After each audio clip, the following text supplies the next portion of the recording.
Welcome back to another in our series of the great chapters in the Bible. Our chapter today comes from the Old Testament book of Ezra. Ezra chapter 7. Ezra sets his heart to study and teach. Now after this, in the reign of Artaxerxes, king of Persia, Ezra, the son of Seraiah, the son of Azariah, the son of Hilkiah, son of Shallum, son of Zadok, son of Ahitub, son of Amariah, son of Azariah, son of Meraioth, son of Zerahiah, son of Uzzi, son of Bukki, son of Abishua, son of Phinehas, son of Eleazar, son of Aaron the chief priest. This Ezra went up from Babylonia. He was a scribe skilled in the law of Moses that the Lord, the God of Israel, had given. And the king granted him all that he asked, for the hand of the Lord his God was on him. And there went up also to Jerusalem in the 7th year of Artaxerxes the king some of the people of Israel, and some of the priests and Levites, the singers and gatekeepers, and the temple servants. And Ezra came to Jerusalem in the 5th month, which was in the 7th year of the king. For on the 1st day of the 1st month he began to go up from Babylonia, and on the 1st day of the 5th month he came to Jerusalem, for the good hand of his God was on him. For Ezra had set his heart to study the law of the Lord, and to do it, and to teach his statutes and rules in Israel. This is a copy of the letter that King Artaxerxes gave to Ezra the priest, the scribe, a man learned in the matters of the commandments of the Lord and his statutes for Israel. Artaxerxes, king of kings, to Ezra the priest, the scribe of the law of the God of heaven. Peace. And now I make a decree that any one of the people of Israel, or their priests or Levites in my kingdom, who freely offers to go to Jerusalem, may go with you. For you are sent by the king and his 7 counselors to make inquiries about Judah and Jerusalem, according to the law of your God which is in your hand, and also to carry the silver and gold that the king and his counselors have freely offered to the God of Israel, whose dwelling is in Jerusalem. With all the silver and the gold that you shall find in the whole province of Babylonia, and with the freewill offerings of the people and the priests, vowed willingly for the house of their God that is in Jerusalem.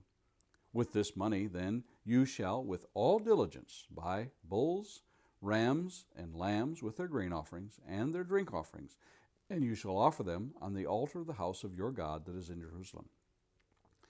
Whatever seems good to you and your brothers to do with the rest of the silver and gold, you may do, according to the will of your God. The vessels that have been given for you the service of the house of your God, you shall deliver before the God of Jerusalem. And whatever else is required for the house of your God, which it falls to you to provide, you may provide it out of the king's treasury. And I, Artaxerxes the king, make a decree to all the treasures in the province beyond the river. Whatever Ezra the priest, the scribe of the law of the God of heaven, requires of you, let it be done with all diligence, up to 100 talents of silver, 100 cores of wheat, 100 baths of wine, 100 baths of oil, and salt, without prescribing how much. Whatever is decreed by the God of heaven, let it be done in full for the house of the God of heaven, lest his wrath be against the realm of the king and his sons.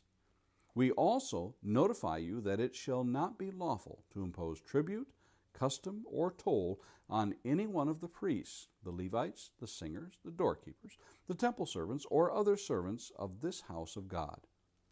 And you, Ezra, according to the wisdom of your God that is in your hand, appoint magistrates and judges who may judge all the people in the province beyond the river, all such as know the laws of your God, and those who do not know them you shall teach.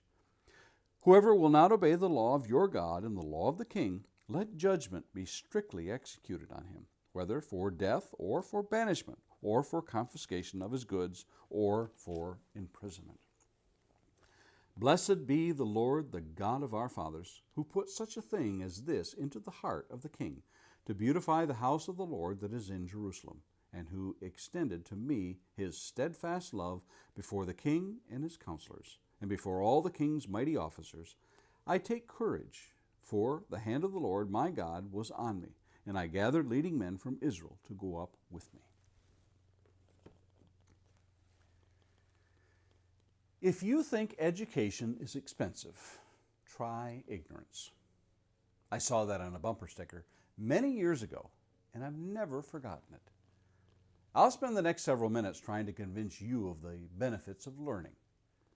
But in the end, I will admit that this bumper sticker said it all. That's not going to stop me from trying. Nations, states, districts, cities, towns, and the tiniest of classrooms all fundamentally believe the same thing. Education is a good thing. It is like the rudder that steers the giant ships. Such a small thing, but it guides the vessels nonetheless. Now, how to accomplish that task, that's another story. But the education of the masses rests in the hands of a few individuals, for better or for worse. What we really hope is that it is the better, for the future depends on this. The results won't be seen immediately, but over time the merits of that teaching will reap what was sown. Ezra, the son of Seraiah. Now let me stop right here and alert you to the importance of the first 5 verses of this chapter. Do not skip over these verses. Doesn't that sound a lot like some of the teachers you and I have had? Those who know me know that I am rather fond of pointing out the genealogies in the Bible as they occur. Yes, I tend to harp on these rather a lot. But the Holy Spirit has inspired these writers to record these names. And like a good teacher of history, a timeline is established. There are 16 generations recorded that reach back 1,000 years to Aaron, the first high priest of the nation of Israel, recorded in the book of Exodus. Now, understand that there are more than 16 generations in this list.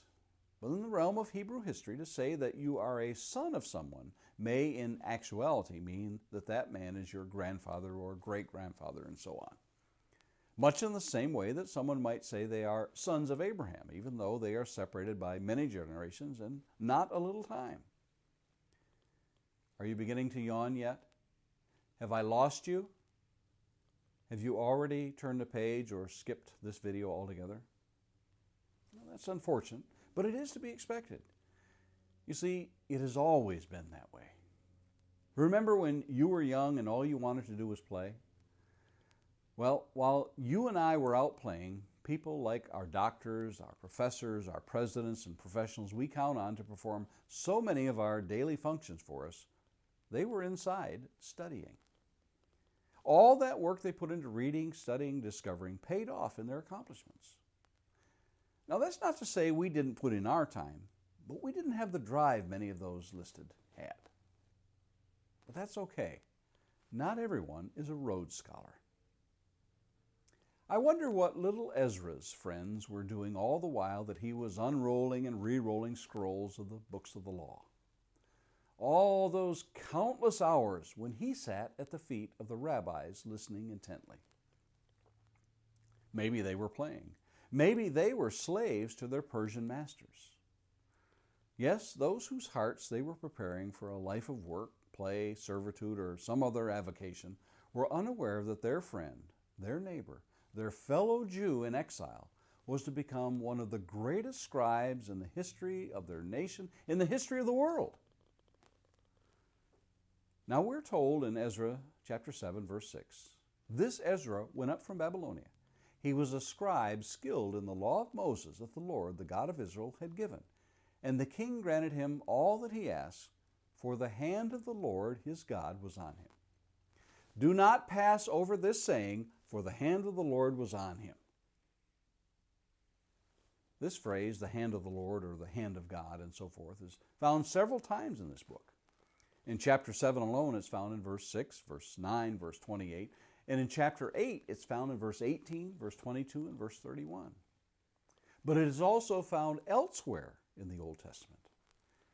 In 1 Kings chapter 18 and verse 46, and the hand of the Lord was on Elijah, and he gathered up his garment and ran before Ahab to the entrance of Jezreel. And we find it again in 2 Kings chapter 3 and verse 15. But now bring me a musician. And when the musician played, the hand of the Lord came upon him. And yet again in the book of Ezekiel, Ezekiel 1:3, the word of the Lord came to Ezekiel the priest, the son of Uzzi, in the land of the Chaldeans by the Chebar Canal, and the hand of the Lord was upon him. Ezekiel uses this expression several times in the book, chapter 3 and verse 14, and again in verse 22 of that chapter, chapter 8, verse 1, chapter 33, verse 22, chapter 37, verse 1, and chapter 40, verse 1. Now, how many have I lost in this short devotional now? Well, now I come to one of perhaps my favorite verses in the entirety of the Bible. It's taken me 50 days of devotionals of the great chapters in the Bible to get to it, but I finally made it. Ezra 7:10. For Ezra had set his heart to study the law of the Lord, and to do it, and to teach his statutes and rules in Israel. Hundreds, and I mean hundreds of times, I have read this passage, literally. But what did Ezra have that I don't have? What did Ezra have that we all lacked?